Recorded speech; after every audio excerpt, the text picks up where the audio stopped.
C'est un dossier qui empoisonne les relations entre la France et le Rwanda. L'enquête sur l'attentat qui a coûté la vie au président Habyarimana le 6 avril 1994, un événement considéré comme le déclencheur du génocide qui fit 800 000 morts selon les Nations Unies. L'affaire est sensible.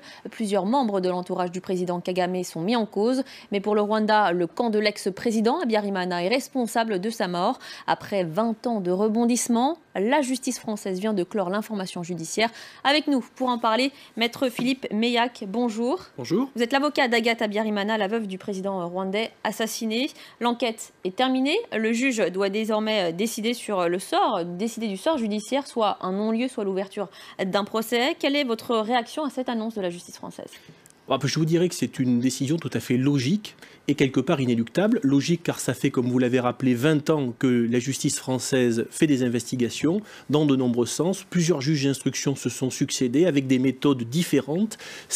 L'un d'entre eux s'est rendu au Rwanda et aujourd'hui ont été accumulés un certain nombre d'éléments qui permettent à l'évidence d'envisager, dans un terme qui, mes clients l'espèrent, sera le plus court possible, un procès devant la cour d'assises de Paris. C'est ce à quoi doit conduire cette procédure. Alors, le général dissident Nyamwasa, ancien proche du président Kagame, n'a pu être entendu. Le témoignage par visioconférence n'a pas été autorisé par l'Afrique du Sud. Ce n'est pas du nouveau tout cela. Quels sont les éléments qui manquent encore dans ce dossier ? La logique veut de mener des investigations jusqu'au bout. C'est comme ça que la justice française fonctionne depuis des décennies et c'est comme ça qu'elle doit fonctionner dans ce dossier. Maintenant, comme vous l'avez rappelé, il y a des contingences politiques et diplomatiques extrêmement fortes. Les personnes qui sont visées ne sont pas des monsieur et des madame tout le monde, ce sont des hauts dignitaires rwandais qui font partie de l'entourage du président Kagame et cet entourage, ces autorités rwandaises exercent, on l'a vu à de nombreuses reprises dans ce dossier, des pressions, essaient d'influencer directement les autorités françaises pour que le procès ne puisse pas avoir lieu. Mais je crois qu'aujourd'hui, mes clients en tout cas ont confiance dans les institutions judiciaires françaises. La justice française est indépendante et doit passer outre ces contingences politiques et diplomatiques. Parmi les personnes visées, 8 personnes donc, sont mises en examen. Il y a le ministre de la Défense rwandais qui ne s'est pas présenté devant la justice française. Si un procès était ouvert, qu'est-ce que vous attendez de ce procès ?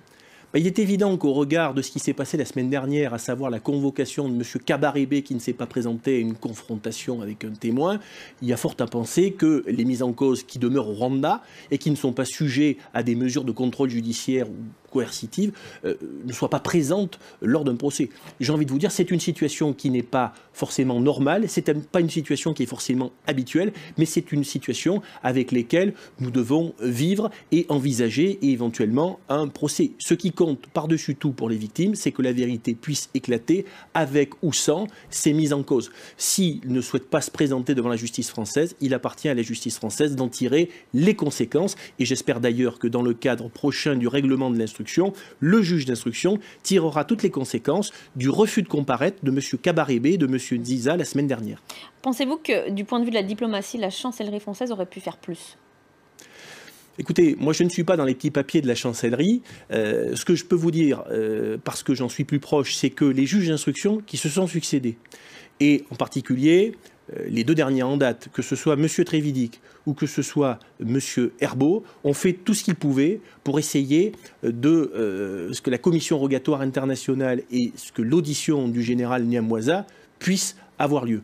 Maintenant, est-ce que ça bloque du côté rwandais, est-ce que ça bloque du côté sud-africain, du côté français ou des deux côtés ? Ça, il y a malheureusement que nos diplomates qui peuvent le savoir. Je rappelle simplement que c'est un événement planétaire, l'attentat du 6 avril 1994, qui a conduit à un des drames les plus graves de la fin du XXe siècle, et que ça serait un scandale, disons-le très clairement, qu'il n'y ait pas de procès sur cet événement-là. Un dernier mot, très rapidement. Après 20 ans d'enquête, est-ce que Agathe Habyarimana a encore de l'espoir de voir un procès s'ouvrir ? Alors Agathe Abiyarimana, elle est aujourd'hui, elle me pardonnera de vous dire ça, c'est pas une jeune fille, elle a 75 ans.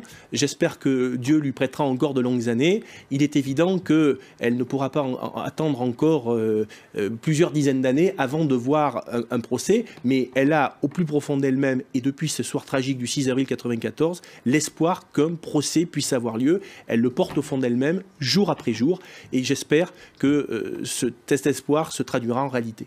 Merci beaucoup, Maître Meillac, d'avoir été sur notre plateau. Je rappelle que vous êtes l'avocat d'Agathe Abiyarimana, la veuve du président Abiyarimana, assassiné en 1994.